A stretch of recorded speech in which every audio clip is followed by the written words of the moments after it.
प्रमोद बर' बिथांनि दैदेननायाव बीजेपी आरो UPPL जि सरकार बिथांमोना बिसायख'थिनि सिगाङाव जिफोर बाथ्राफोर बुंदोंमोन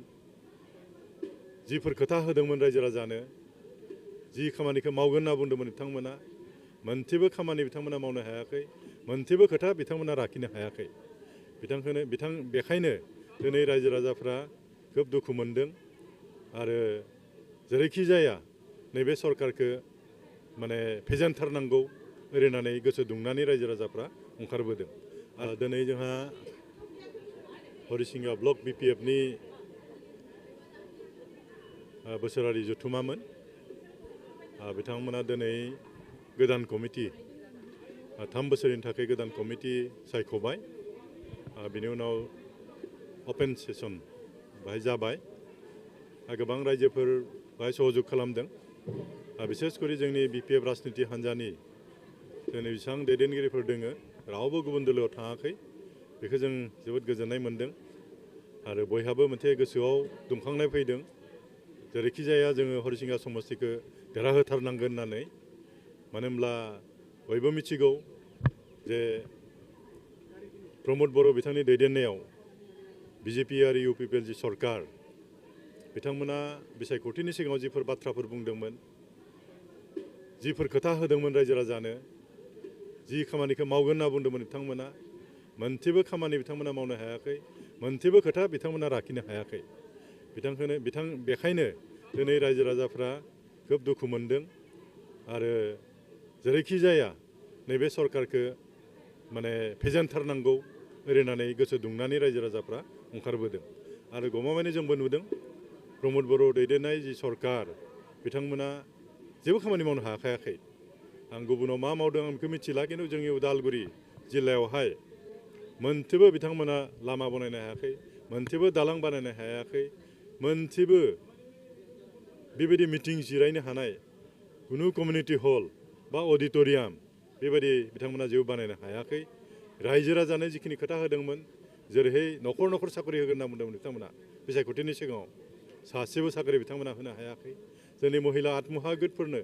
75,000 करि होगोन होनना बुंदोंमोन रावबो होनो हायाखै बिथांमोना आनखि BTR एकर्डनि जुगेदि जिफोर अनुस्थान प्रतिष्ठान लाबोगोन होनना बुंदोंमोन मोनसेबो लाबोनो हाला इतिमध्ये भारत सरकारनिफ्राय मोनसे माइनुट्स मोनसे ओंखारबाय जिफोर BTR एकर्डनि जुगेदि अनुस्थान प्रतिष्ठान होगोन होनना बुंदोंमोन बे BTR ओनसोलाव मोनसेबो फैला होननानै बे जोबोद दुखुनांथाव बाथ्रा फारसेथिं NDFB बिथांमोनाबो पिस एकर्ड हिसाबै बिथांमोना बाहागो लादोंमोन बिथांमोना जि धरननि माने थांना थानो थाखाय जिखिनि कम्पेनसेसन मोननांगौमोन बेफोरखौ मोनाखै गोबां बिसोरनि केडारफोर जेलाव थानो गोनां जाबाय गोबां बिथांमोनाबो दुखु मोनगासिनो दं आरो थारमाने प्रमोद बर' दैदेननाय जि सरकार बे एकदम फेल जाबाय आरो रायजो राजाखौ सन्थुष्ट खालामनो हायाखै बेखायनो रायजो राजाफ्रा दायो सोलायफिननायखौ लुबैदों आरो जोंबो गोजोननाय मोन्दों गोबां रायजो राजाफ्रा ओंखारबोदों आरो जों एबाराव आसा खालामदों जोंनि उदालगुरि जिल्लायावहाय जोंहा मोनबा समस्ति दङ बे मोनबा समस्तियाव जों देरहासार खालामनो हागोन आरो जोंनि हान्जानि स्थितिया जोबोद मोजां जोंहा दायो प्राइमारि कमिटि दानाया जाजोब्बाय बुथ कमिटि दानायफ्रा मथा-मथि जाजोब्बाय माखासेखौ रिसाफल खालामगासिनो दं आरो ब्लक कमिटि कनफारेन्स पार्टिगासिनो दं नभेम्बर लास्टिं जोङो डिस्ट्रिक्ट कनफारेन्सबो पार्टिगोन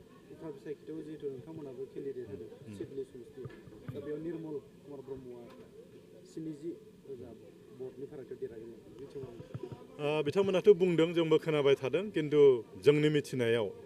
जोंनि जाय बिजाथि बेबो खोब दुर्बल बिजाथि नङा बिथाङा गोरों मानसि सासे बेंक अफिसारमोन आरो रायजो राजा बेफोरखौसो नागिरो जाय बिजाथिया समाजखौ नेतृत्व होनो हागोन आथिखालाव दानि रायजो राजाफ्रा बयबो गोरों जाखाबाय सोर मानसिया नेतृत्व होनो हागोन समाजखौ जोंनि समाजा उनाव मा जागोन बोरैहाय लांगोन बेफोरखौ नायो आरो बेखायनो जों आसा खालामदों जोंनि BPF राजनिति हान्जा हिसाबै जों दाखालि जों जेब्ला बिजाथि डिक्लेयार होदोंमोन केन्डिडेट डिक्लेयार होदोंमोन बाहायनोबा गोबां रायजोफोर हाजार हाजार रायजोफोर फैदों आरो दा बेफोरखौ नायोब्ला जोंनि BPF राजनिति हान्जायाबो खोब दुर्बल जानाय नङा जों आसा खालामगोन जोंबो थांगोन केम्पिंआव जों आसा खालामगोन जोंनि BPF राजनिति हान्जाया एकदम देरहासार जागोन आरो बेसेबां भोटआव देरहागोन आं बेखौ बुंला किन्तु देरहासार जागोन आरो